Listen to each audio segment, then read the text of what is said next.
ایک بات ذرا اور توجہ سے سنیے، بزرگوں نے کتابوں میں لکھا ہے کہ 10 حماقتیں ہیں، بندے کو ان حماقتوں سے بچ جانا چاہیے۔ 10 باتیں بے وقوفی کی نشانیاں ہیں، ان بے وقوفیوں سے بچنے کی ضرورت ہے اگر گھر اچھا آباد کرنا ہے۔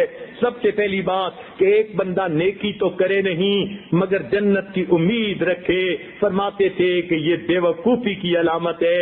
توجہ فرمائیے، کیا فرماتے تھے کہ ایک آدمی نیکی تو کرے نہیں اور جنت کی امید رکھے، یہ بے وقوفی کی علامت ہے۔ نمبر 2، ایک آدمی خود بے وفا ہو اور دوسروں سے وفا کی امید رکھے، فرماتے تھے یہ بے وقوفوں کی نشانی ہے۔ تیسری بات، ایک آدمی کی طبیعت میں سستی ہو اور وہ چاہے کہ میری خواہشیں پوری ہو جائیں، فرماتے تھے یہ بے وقوفی کی علامت ہے۔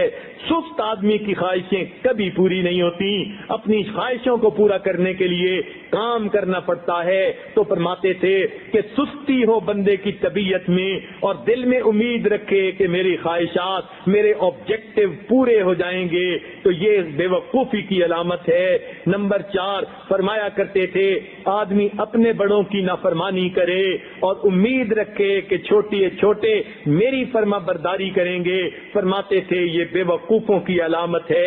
ایسا کیسے ہو سکتا ہے؟ جب ہم نے اپنے بڑوں کی فرما برداری نہ کی، چھوٹے ہماری کیسے کریں گے؟ پھر 5ویں بات فرمایا کرتے تھے کہ آدمی بیماری کے اندر بد پرہیزی کرے اور پھر شفا کی امید رکھے، یہ جو ہے بے وقوفوں کی علامت ہے۔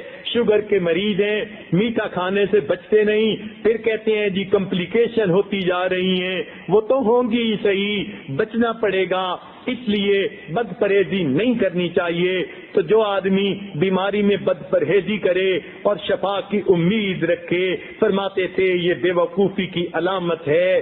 6ٹھی بات فرماتے تھے کہ جو آدمی اپنی آمد سے زیادہ خرچ کرے اور خوشحالی کی امید رکھے، یہ بے وقوفوں کی علامت ہے۔ اور کئی مرتبہ عورتیں ایسی غلطی کر گزرتی ہیں، جتنی چادر اتنے پاؤں پھیلانے چاہیے۔ اگر خامن کی ایک حد تک جو ہے وہ آمد ہے تو پھر اپنے خرچوں کو بھی اتنا رکھیں، اگر خرچے زیادہ کر لیں گی تو پھر جھگڑے ہوں گے۔ اس لیے فرماتے تھے بزرگ کہ ایک آدمی تنخواہ سے زیادہ خرچ کرے اور پھر خوشحالی کی امید رکھے، یہ بے وقوفی کی علامت ہے۔ 7ویں بات فرماتے تھے کہ مشکل وقت میں لوگوں کی مدد بندہ نہ کرے اور امید رکھے کہ میرے مشکل وقت میں لوگ میری مدد کریں گے، فرماتے تھے یہ بے وقوفوں کی علامت ہے۔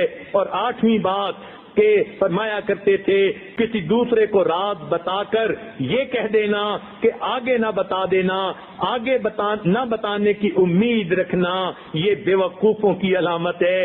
اور عام طور پر یہ بات زیادہ دیکھی گئی کہ عورتیں ایسی باتیں جو دوسرے کو نہیں بتانا چاہتی وہ اس کو کہتی ہیں کہ اچھا میں نے تو تمہیں بتا دیا، آگے نہ بتانا، وہ کہتی ہے بہت اچھا، پھر وہ آگے کسی کو بتاتی ہے اور کہتی ہے میں نے تو تمہیں بتا دیا، آگے نہ بتانا، آگے نہ بتانے کی امید پر یہ راز اوپن سیکرٹ بن جاتا ہے، ٹاک آف دی ٹاؤن بنا ہوا ہوتا ہے۔ اور عورتیں اس عادت میں اکثر ملوث دیکھی گئیں، دل میں بات رکھ نہیں سکتی، ذرا سی بات میں اپنا سب کچھ بتا دیں گی، جو پیٹ میں لیے پھریں گی وہ بھی بتا دیں گی۔ لہذا اس بات کا جو ہے خیال رکھنا چاہیے، راز راز ہوتا ہے۔ المجالس بالامانہ، مجالس کے اندر جو باتیں ہوتی ہیں وہ امانت ہوتی ہیں، اگر دوسرے بندے نے اس کو پسند نہیں کیا تو یہ باتیں دوسرے کے سامنے نہیں کہنی چاہیے، مگر وہ باتیں جو شریعت کی حدود کے اندر ہوں، باہر کی بات کبھی سوچیں بھی نہیں۔ لہذا ایک بندہ دوسرے کو راز بتا دے اور امید رکھے کہ یہ آگے راز نہیں بتائے گا، فرماتے ہیں کہ یہ بے وقوفی کی علامت ہے۔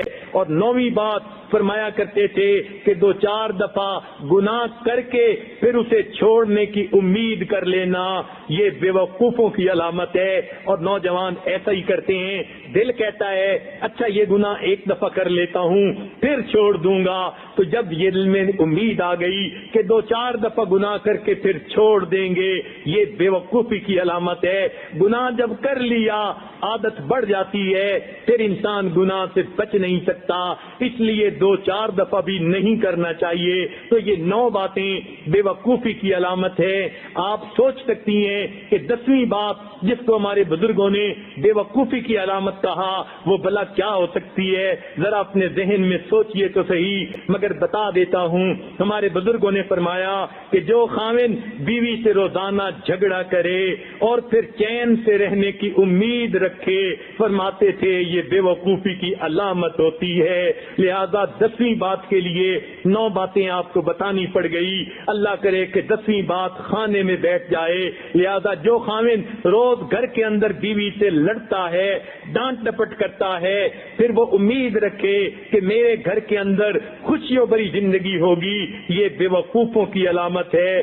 کبھی ایسا نہیں ہو سکتا۔ یاد رکھیں بیوی کوئی بکری نہیں ہوتی کہ جو جنگل سے آئی اور ہم نے پکڑ کے اس کے گلے میں رسی ڈال لی، وہ کسی کی بیٹی ہوتی ہے اور ہم نے اس کو خود جا کر مانگا ہوتا ہے اور اس کو عزتوں سے گھر لا کے بٹھایا ہوتا ہے، اس کے حقوق ہوتے ہیں، لہذا اس کے حقوق کو پورا کرنا چاہیے۔ جب کلمہ پڑھا تو پوری شریعت پر عمل کرنا انسان پر لازم ہو گیا۔ اسی طرح جب نکاح میں قبلتوں کا لفظ کہا تو بیوی کی سب ذمہ داریاں خاوند کے سر پہ آ پڑی، ان کو نبھانا چاہیے، مرد بن کر نبھانا چاہیے۔